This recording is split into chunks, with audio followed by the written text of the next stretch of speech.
He left one morning, like any other. Nobody imagined what would happen next. First, a small clue. An abandoned notebook lying in the forest, untouched, silent, hinting at a story no one expected. Then, a jacket, soaked and forgotten near the riverbank, raising more questions than answers. A backpack discovered downstream, its contents scattered, as if someone vanished into thin air. And finally, the most chilling evidence, a smartphone, left on, camera still active, reflecting the trees above, frozen in time. Police arrived, combing the forest, finding fragments of a life that disappeared years ago. Each clue opens a door to the mystery. But is it enough? Will these pieces finally reveal the truth, or lead investigators further into the unknown? Watch as each discovery pulls us deeper into a story of disappearance, suspense, and secrets. The summer air in the Sierra Nevada town of Mammoth Lakes was thin, crisp, and tinged with the smell of chlorine from the outdoor pool of the Mountain Pines Lodge, a mid-range hotel that had become a hub for traveling families exploring the trails and lakes of eastern California. And on that afternoon it was crowded with children splashing, parents half watching from loungers, waiters weaving through with drinks and towels. But two children in particular. A boy of 9 named Ethan and his 7-year-old sister Lily had been swimming in the shallow end for hours while their parents lingered at the patio bar, laughing with friends from out of town, and it seemed harmless enough at first, the kind of summer memory any family would expect to take home with them, except that when the time came for lunch and the parents wandered over to call them, the pool was strangely empty, their inflatables drifting lazily without anyone on them, the lifeguard distracted at the far end, and there was no trace of either child. Panic surged in the father's voice as he shouted their names. Other parents turned to look, but no one had seen them leave the water, no one had noticed them climbing out, and in that instant the entire atmosphere of the hotel shifted from casual leisure to taut alarm, with staff rushing to check restrooms, the parking lot, the corridors of the lobby, and the surrounding grounds while the mother stood frozen, clutching the wet towel her daughter had used only minutes earlier, unable to comprehend how two children could vanish from a crowded pool without a single witness. And within the hour local police were called, their sirens echoing against the granite peaks, their radios crackling with orders as deputies spread out, combing the forested slopes and roadside pullouts, searching dumpsters and maintenance rooms. But nothing surfaced except an abandoned pair of goggles and a half-empty juice box near a bench, items too ordinary to explain anything. As daylight faded, the lodge was transformed into a staging ground, search dogs brought in, helicopters sweeping the ridgeline with floodlights, and rumors spread among the guests, some insisting they had heard children laughing near the service road, others swearing they had seen a white pickup truck parked briefly by the back fence, though cameras at the entrance showed nothing conclusive, only a blur of headlights and shadows. Interviews began with staff and tourists, long and exhausting, as the parents oscillated between rage and despair, clinging to the hope that their children had simply wandered off, though by midnight deputies admitted that the wilderness surrounding Mammoth could swallow hikers for days, and every hour without a sighting reduced the odds of a safe return. Yet what puzzled investigators most was the sheer suddenness. The pool had been crowded, the area monitored, and still no one could place the moment Ethan and Lily left the water. No footprints on the wet concrete, no dripping trail into the lobby, nothing except absence itself. By morning news crews arrived, broadcasting live shots of deputies fanning out into the forests, volunteers in neon vests beating through brush, rangers scaling rocky gullies, and still the silence stretched, heavy and merciless, while the mother collapsed in a chair clutching a teddy bear that had been left in their hotel room, whispering that her children would never have run off willingly. Investigators began pressing harder, checking guest lists for anyone who had checked out abruptly, tracing phone signals from the area, and one deputy suggested the possibility of an organized abduction, though no ransom demands came and no clear suspects emerged, only whispers of something unseen beneath the normal surface of the lodge. The first week passed in a haze of futile searches, theories multiplying, tensions growing, and then came the clue that reframed everything. When detectives examined security logs from a side entrance, they found that the door had been opened at precisely the same time the children vanished, yet the camera trained on that hallway had inexplicably cut out for 12 minutes before returning, and in that gap, the only trace was a faint reflection in the glass of a figure leading two small shapes toward the parking area, their outlines blurred but unmistakable, raising the most chilling question of all: how could someone have orchestrated such a disappearance in broad daylight, unnoticed by dozens of people? And what secret trail had carried Ethan and Lily away from the heart of the Sierra Nevada? leaving behind nothing but wet towels, drifting pool toys, and the silence of a family's shattered summer?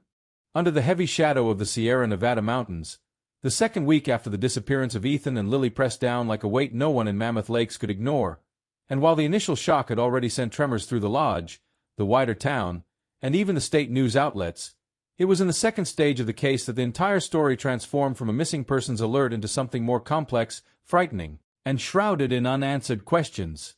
Every day began. With search parties heading into the forests at dawn, boots crunching on frosted pine needles, dogs pulling against their leashes, deputies hauling ropes and maps, but each night ended with nothing but silence, the parents returning to their hotel room where the untouched beds of their children remained like shrines, the mother staring at the ceiling as if sheer will could summon them back, while the father roamed the lobby with red-rimmed eyes demanding answers from detectives who themselves felt trapped in a puzzle too large to assemble, for no ransom calls came, no suspicious strangers lingered in town, and the only concrete anomaly remained that camera glitch, 12 minutes of blindness in which two small silhouettes had been guided into the night. It should have been impossible to vanish so cleanly from a crowded pool, and that impossibility was what fed the rumors that spread through Mammoth. Guests whispering in corridors that perhaps the children had been taken by someone they knew, perhaps a worker at the lodge, or even, as one older tourist muttered, someone tied to trafficking routes that passed through the state, and though the sheriff dismissed the wilder speculation,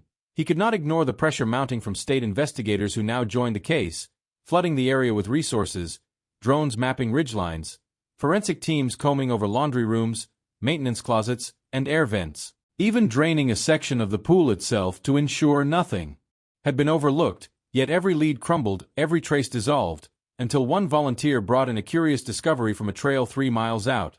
A child's flip-flop, mud-streaked, roughly the size Lily would wear, but when shown to the mother she shook her head and whispered it was the wrong brand, and still the detectives tagged it, bagged it, sent it to the lab, only to receive no DNA match. Meanwhile, the parents turned increasingly against one another, the mother accusing the father of drinking at the bar what he should have been watching, the father snapping that she had left them too long, and in the cracks of their grief the detectives saw the raw cost of the case, a family unraveling while the children remained unseen. But it was not only family tension that marked the second phase, it was the strange trail of half-leads, a reported sighting of 2 children walking with a man in Bishop, 100 miles south, disproven when the children turned out to be locals. A call from Reno about a woman claiming she had overheard strangers discussing the pool kids, which fizzled when the woman admitted she had been drunk. A driver who insisted he had nearly hit 2 barefoot children on a side road near Yosemite, only for rangers to sweep the entire canyon and find nothing.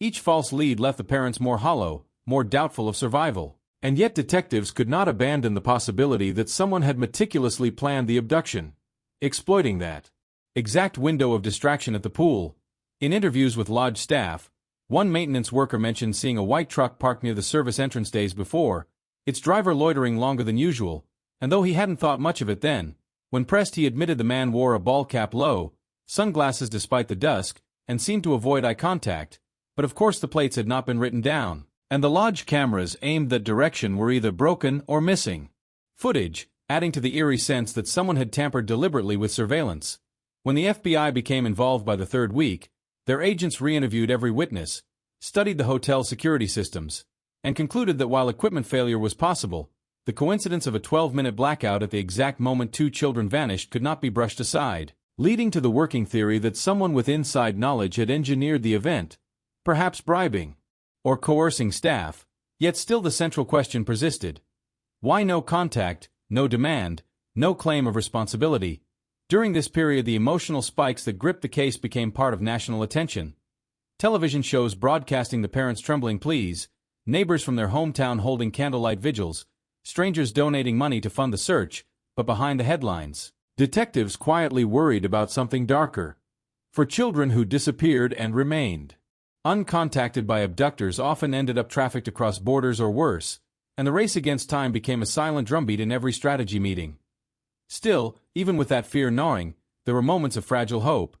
In the 4th week, hikers in the Inyo forest stumbled on a child's plastic bracelet tangled in undergrowth, pink with faded letters spelling Lily, and though the parents' hearts leapt when it was presented, analysis showed the bracelet carried no fingerprints, no sweat residue, as if it had been washed clean or placed there intentionally, and that detail shook the lead detective more than anything else, because if it was planted, then someone was toying with the investigation, manipulating not only evidence but emotion itself.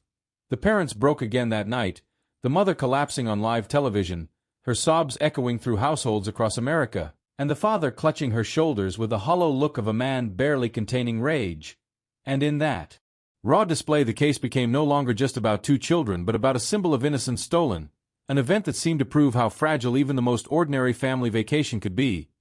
Yet still the mountains yielded no trace, the forests gave no whisper, the hotels around the region showed no suspicious check-ins, and the roadblocks turned up nothing. Until finally the investigators faced the grim necessity of widening the search beyond California itself, sending alerts across Nevada, Oregon, Arizona, and beyond. And in that widening circle the terrifying possibility emerged. If Ethan and Lily had been transported, they could be anywhere by now, alive or not, and all the sheriff could tell the parents as July bled into August was that the trail had not gone cold but had stretched thin, nearly invisible.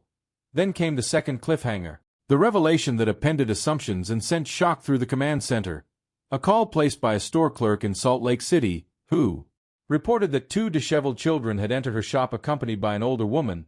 their clothes ill-fitting, their faces pale, and though she had not thought much of it at first, something about the boy's eyes lingered in her mind. Unfamiliar city, raising. The return of the two missing children should have been the end of the nightmare, the closing of a chapter in a story that had dragged on for months and left scars on everyone involved. But instead it opened a new and even more disturbing chapter, because when the authorities brought them back from the distant city where they were discovered wandering in confusion, nothing about them seemed normal. Nothing matched the innocent laughter and familiar warmth that their parents remembered from the day at the hotel pool, the day when everything had shifted into a long shadow of uncertainty. They were alive, yes, but alive in a way that carried mystery, carrying with them a silence that was heavier than any words could have been, a silence that spoke of things that no child should have seen or endured. And as their parents embraced them with trembling arms, tears streaming down their faces, the children stood stiff and unresponsive, their eyes darting around the room as if searching for something unseen, something absent yet present, as though whatever had taken them had not fully released them even now. Authorities asked questions, doctors examined them, psychologists tried to coax words out of them, but the children gave only fragments, half-sentences, whispered phrases that often contradicted each other, and sometimes they would lapse into a strange shared silence where they seemed to understand one another without speaking, glancing with subtle nods as if agreeing on what could not be said aloud, leaving investigators frustrated and parents haunted by the fear that they might never know the full truth of what had happened. The story of their disappearance and reappearance spread quickly, the media turning it into headlines and sensational speculation, neighbors whispering theories, strangers reaching out with sympathy or judgment, some insisting it had been a kidnapping for ransom gone wrong, others speculating about secret cults, trafficking networks, or even something more supernatural, though the official investigation stubbornly clung to the facts that were incomplete and scattered, a trail of security footage, blurred sightings, and confused witnesses who claimed to have seen two children resembling them in bus stations, roadside diners, or walking with adults who could never later be identified. The strangest element of all was how far they had traveled and how little sense the journey made, because the city where they were found was hundreds of kilometers away, and yet there were no clear signs of how they had gotten there, no consistent record of them boarding trains or buses, no missing persons reports from in-between towns that matched their descriptions, only isolated fragments like shadows on water,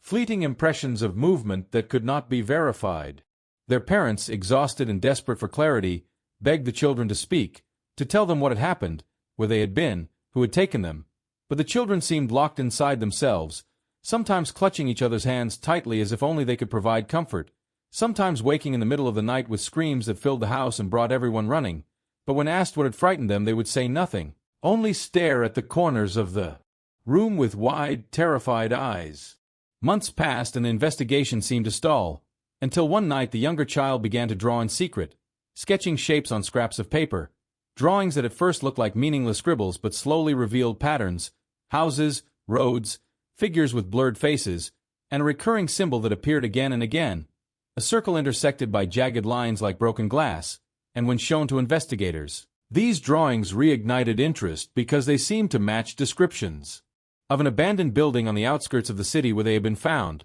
a building that had once been used as a factory but had long since fallen into disrepair, and when police searched the site they found disturbing traces: children's shoes, discarded toys, mattresses on the floor, food containers, and graffiti on the walls that matched the circle and line symbol from the children's sketches. Suddenly the narrative shifted, no longer just a mystery of vanishing, but a possible operation hidden in plain sight, a place where children could have been kept before being moved. And yet the trail was already cold, the factory empty, no signs of recent activity except for what the investigators suspected were deliberate attempts to erase evidence. The parents were crushed by the knowledge that their children might not have been alone, that others could still be out there, lost or hidden, and the guilt of not having watched them closely enough that day at the pool grew heavier, transforming into a relentless obsession to uncover every truth, to demand answers from the authorities, to seek private investigators when official ones grew tired, to interview strangers who claimed to know something but often turned out to be liars or opportunists. The children, slowly, began to speak more, but what they said only deepened the mystery. They remembered being taken not by force but by persuasion, someone telling them to follow, promising them something, what exactly they would not or could not explain, and then they spoke of long corridors, locked doors, and voices they could hear but not see, voices that instructed them to remain quiet, to obey, to wait, and then sudden moves at night when they were loaded into vehicles, shifted from place to place, until finally one day they were simply released, abandoned in the other city as if their usefulness had ended. But when pressed on who had taken them, what faces they had seen, they always faltered, growing silent, trembling, or contradicting each other, as if memories had been tampered with or fear still held them hostage. Psychologists suggested trauma, the mind's defense against unbearable events, but others whispered darker explanations, that perhaps they had been conditioned not to reveal the truth, that perhaps those who had taken them still had invisible chains around their thoughts. As months turned into a year, the family tried to rebuild their lives, yet the shadow never lifted, every laugh tinged with the memory of screams, every normal day haunted by the fragility of their regained safety. And then came the letter, slipped anonymously into their mailbox one morning, containing only a single sheet of paper with the same circle and line symbol and a few words scrawled beneath it. "This is not over." The parents rushed to the police, who treated it as a threat but found no fingerprints, no trace of origin, no camera footage of who had delivered it, and the case that had seemed to be slowly fading into unsolved status suddenly reignited with fear, because it suggested that whoever had been behind the disappearance was still watching, still near, still able to reach them. The children reacted strangely to the letter, staring at the symbol for long moments, their faces pale, as if they remembered something they could not bring themselves to say, and later that night the older child. The letter marked the beginning of a new torment for the family, a reminder that the nightmare had not ended when the children were brought back from that distant city but had only shifted into another phase, one where shadows stretched into every corner of their lives and every moment was poisoned by suspicion, and though the police promised increased patrols and took fingerprints and examined the handwriting, they could find nothing to tie the note to any suspect, no evidence that could be used to make an arrest or close the circle of fear, and so the family lived under the constant weight of dread, checking locks twice at night, drawing curtains even in daylight, watching strangers on the street with nervous eyes, and worst of all, the children seemed to know more than they were willing or able to share, because each time they caught sight of the strange symbol, whether drawn on the letter or etched in memory, they grew silent and withdrawn, clinging to each other as though the very sight of it summoned invisible chains. The parents debated whether to move away, to abandon their home in the city that had become a prison, but there was nowhere safe if the people behind the disappearance were as resourceful as they feared, and the investigators themselves seemed divided, some insisting it had been a trafficking operation shut down before completion, others whispering of secret groups with motives beyond money, motives that reached into areas the authorities refused to acknowledge openly. And as the weeks turned to months again, the case grew colder on paper even as it burned hotter in the minds of those who lived through it. The older child began to wake at night with strange episodes, walking through the house half asleep, muttering words that made no sense, sometimes drawing that same circle and line symbol in the condensation on windows or on the backs of envelopes left on tables, and when asked later they claimed to remember nothing, only to feel tired and heavy as though something had drained them, while the younger child grew fearful of leaving the house, refusing to attend school, insisting that they were still watching from the playground or from cars parked too long outside, and though the parents tried to reassure them, they too noticed things they could not dismiss, unfamiliar vehicles idling near the street, phone calls where no one spoke but faint static hissed in the background, and moments when the house's electricity flickered for no reason. One day, while sorting through the children's belongings, the mother found a folded scrap of paper hidden inside a toy box, a note written in the child's shaky hand, but the words were not their own, They seemed dictated, repeating a chilling sentence. "We belong to them," followed by the circle symbol drawn with unsteady lines, and when confronted, the children cried and swore they hadn't written it. Yet their trembling hands betrayed some deeper truth. Whether it was memory, coercion, or something lodged in their minds like a splinter. The father grew desperate, reaching out to private investigators who promised answers but delivered only theories, from secret networks operating across borders to psychological conditioning. And though money drained from their savings, nothing brought peace, only more questions and dead ends. The media, which had once devoured the story, turned its attention to other scandals. But occasionally a reporter would return, asking probing questions that left the family uneasy, as though even the journalists knew there was more beneath the surface, something that could not easily be published without consequence. Then came the second letter, this time left under the windshield of the family car in a grocery store parking lot. A note written in the same style but with different words. "We are patient. We are near. Do not resist what must be." And though again the police became involved, again there were no leads, no fingerprints, no cameras capturing who had placed it, and the sense of being surrounded by an invisible net only tightened. The older child began to speak in fragments that unsettled everyone. They mentioned names the parents had never heard, places they had never visited, describing corridors with flickering lights and doors that never opened, men with blurred faces speaking in whispers, and a leader who remained unseen but whose presence they felt, commanding silence, obedience, loyalty, and though psychologists attributed it to trauma, the parents felt deep inside that these were not mere dreams or inventions, but fragments of truth leaking through the cracks. One evening, during a storm that rattled the windows and shook the house with thunder, the children both woke screaming, claiming they had heard the same voice whispering their names from outside, and when the father ran into the yard with a flashlight, he found no one, only wet grass and the sound of rain. But in the morning they discovered muddy footprints near the back door, prints too large to belong to the children and too fresh to dismiss as old. The fear turned into a relentless watchfulness, neighbors drawn into quiet discussions, some offering help, others warning the family to leave before it was too late, and yet leaving seemed impossible, as though they were caught in a web that would follow them wherever they went. Eventually the parents decided to take the children to the city where they had been found, hoping to retrace steps, to confront whatever past lingered there, and though the police warned against it, they traveled quietly, keeping their intentions secret, and when they arrived, the children grew restless, pointing to streets they seemed to recognize, pulling their parents toward places that made no sense, until finally they reached the outskirts where the abandoned factory stood, the same one. The authorities had once searched, and the children froze, trembling, refusing to go closer, whispering, "It's still there, it's still waiting."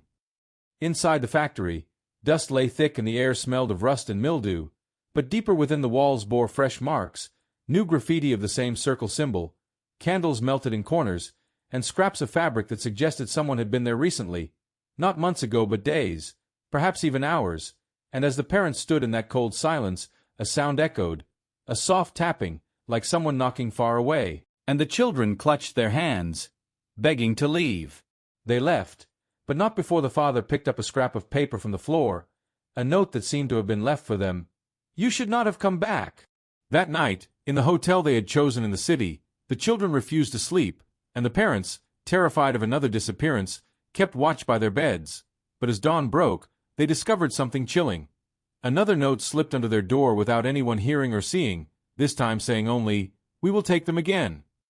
The parents knew then that the nightmare had only deepened, that the return of their children had never been a true rescue, but merely the beginning of something larger, something that still had its claws in their lives. The journey that had begun with a single horrifying disappearance now unfolded into a labyrinth of fear and suspicion that seemed impossible to escape, as the family realized that every move they made was shadowed by forces they could neither see nor understand. And though the authorities had promised protection, the notes, the footprints, the whispering voices that the children claimed to hear suggested that the people, or whatever entity, responsible for their abduction had far more reach than anyone could have imagined, and even the smallest misstep might invite them back into the lives of the children, threatening to erase months of fragile recovery in an instant. Every time the family tried to establish routines, the sense of being watched made each meal, each bedtime, each moment outside the house feel like a potential trap, a test, and despite the children's physical return, their emotional and mental states revealed wounds that no embrace,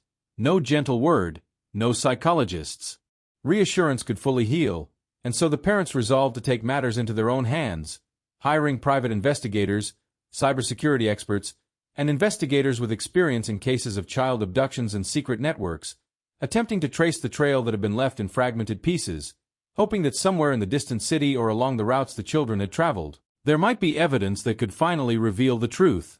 It was during one of these covert searches that a breakthrough occurred. The investigators discovered surveillance footage from a traffic camera on a highway hundreds of kilometers away from the hotel, captured days before the children had been found, showing two small figures walking beside a man whose face was obscured by a hat, the children clutching his hands tightly yet showing no signs of struggle, as if they followed willingly, and though this did not explain the months in between, it provided a starting point, a tangible clue, a face in the void that could be pursued, and when the investigators traced the license plate of a vehicle seen nearby, it led them to a storage warehouse in a different part of the city, an unassuming brick building surrounded by chain-link fencing, where neighbors reported seeing delivery vans come and go at odd hours, yet none of the official searches had ever flagged the location, and the parents, though terrified, insisted on going there with the investigators to confront whatever remained of the operation, to see with their own eyes where their children had spent the weeks and months that had slipped by like a shadow, and what they found inside stunned everyone.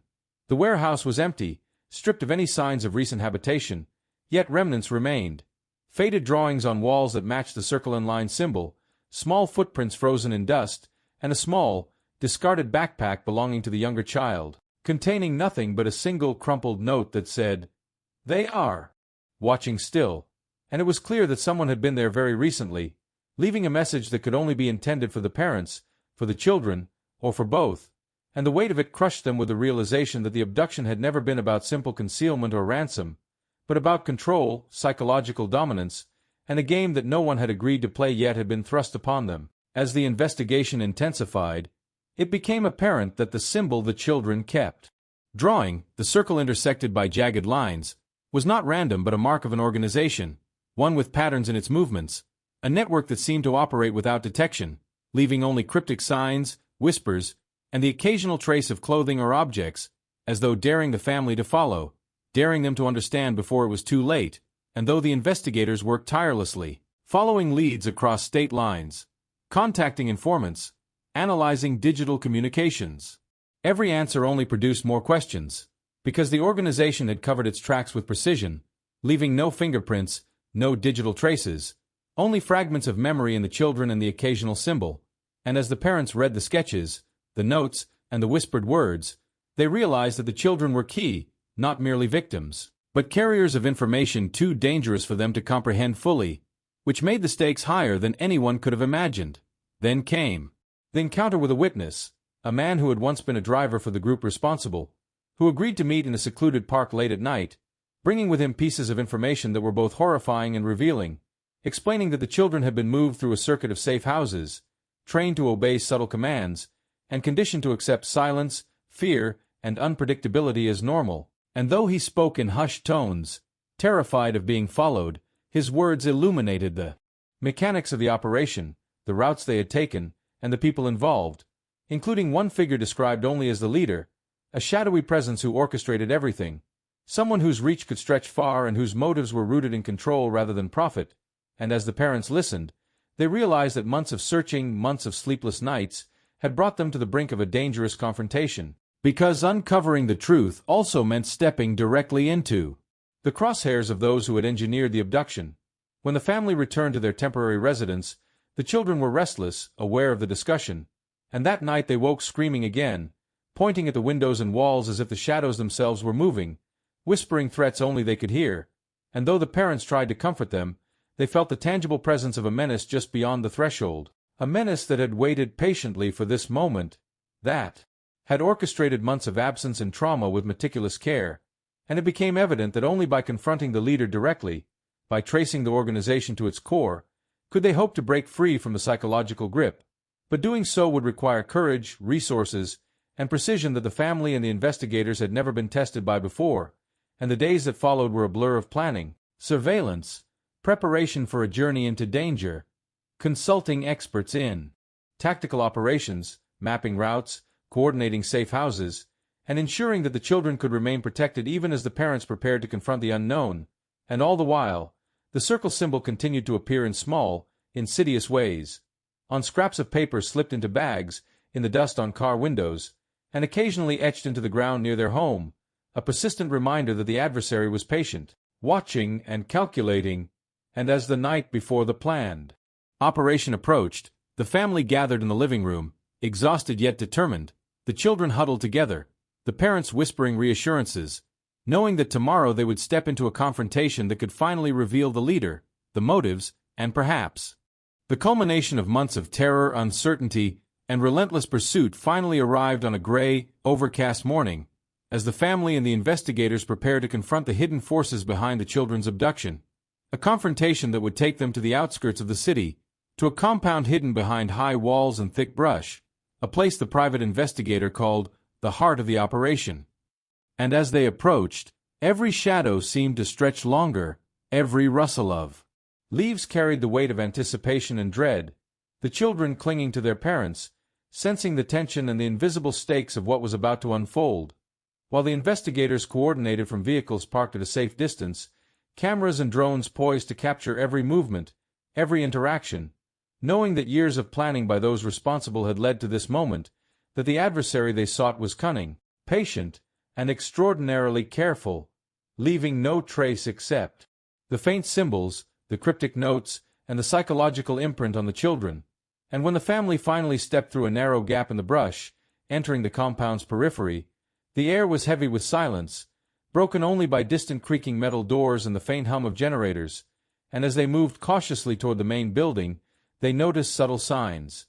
Footprints in the dirt, partially obscured yet telling, a discarded jacket, and finally, inside a darkened room with barred windows and flickering fluorescent lights, the children froze, pointing to a figure standing near a table, cloaked in shadows, whose presence commanded attention, whose very posture radiated control and menace, the leader, the orchestrator of months of fear and manipulation, who finally stepped forward, revealing a face both human and chilling, calm yet imbued with a dangerous intensity, and in that moment, the parents felt a surge of adrenaline, a mixture of terror, anger, and relief, knowing that after so long, they had located the source of their suffering, and as the leader spoke, his voice low but deliberate, explaining that the children had been moved not out of malice but as part of an elaborate psychological study conducted under the guise of a network whose motives were rooted in secrecy, control, and observation, he described how they had been carefully monitored, guided, and isolated to test resilience, obedience, and response to fear, and though the words were methodical, almost clinical, the parents felt the weight of their children's stolen months, the lost time, the nights of uncertainty, and the emotional scars that would take years to heal, and yet the leader, despite the chilling detachment, allowed the children to speak, and their voices trembled as they described small moments of hope, small acts of defiance, and the silent rebellion that had allowed them to survive, which gave the parents a mixture of pride and heartbreak, recognizing that, while their children were physically unharmed, the psychological landscape had been altered, that they carried memories and impressions that no parent could erase, and the investigators, taking notes, recording the testimony, began piecing together the chain of custody, the travel routes, the safe houses, the symbolic markers, and the notes left for the family, slowly revealing the systematic nature of the operation, the lengths to which the leader had gone to avoid detection, and the meticulous planning that had made tracing the children nearly impossible. Yet as the family spoke with the leader, it became apparent that despite his intelligence, he had underestimated the determination, resourcefulness, and sheer will of the parents and the investigative team, who had navigated months of dead ends, misleading trails, and cryptic signs, and in a carefully orchestrated move, the investigators secured the children, moving them to a safe area while the parents confronted the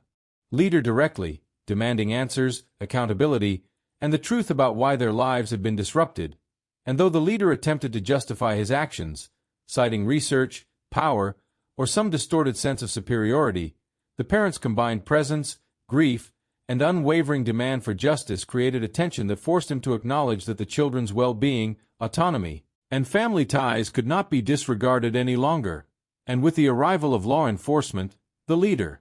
was detained, his operation dismantled piece by piece, evidence collected, communication networks disabled, and the layers of secrecy peeled away, revealing a network of safe houses, cryptic messages, and methods designed to manipulate and control, which investigators cataloged meticulously to prevent any resurgence. And as the children were reunited with their belongings, their room filled with familiar scents and textures, toys, clothes, and photographs that had been left behind, they began tentative steps toward recovery, laughing nervously at small jokes, holding each other tight, and the parents, though exhausted, allowed themselves a cautious relief, knowing that the immediate danger had ended, yet also aware that emotional healing would be ongoing, therapy, counseling, and patience required for months and years to come. And as the family returned to their home, now under surveillance for protection and with support from law enforcement and investigators, the children gradually began to reclaim routines, school attendance, play, and interaction with peers. Yet moments of fear still surfaced in the night, shadows on walls, unexpected noises, and the lingering sense that the memory of captivity could not be erased. And through counseling, open dialogue, and parental support, they learned to navigate these triggers, understanding that survival had not only physical but deep psychological components, that memory, fear, and resilience were intertwined, and the parents, reflecting on the months of absence, the relentless search, and the months of investigation, realized the value of vigilance, community, and unyielding perseverance, and that though the world had threatened to take their children away, the combination of love, determination, and external support had restored them, not only to life but to themselves. And in the final weeks, the court proceedings took place. The leader and any collaborators brought to justice, testimony from investigators, witnesses, and the children themselves, contributing to a record that ensured accountability, punishment, and a measure of closure. And in the aftermath, the family took time to travel together, to reclaim simple pleasures, to be by the water, in parks, hiking trails, enjoying meals together, creating memories free from fear.